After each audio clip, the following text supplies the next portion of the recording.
Hello everyone and welcome back to another tutorial where I'm going to show you how you can download and install the Candy Crush Saga game on your PC.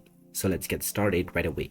First of all, open up the Microsoft Store on your PC from your taskbar or by searching using Windows Spotlight. Once you open it up, you will now see the search bar at the top section. If you haven't logged into your account already, you will be prompted to log in using your Microsoft account.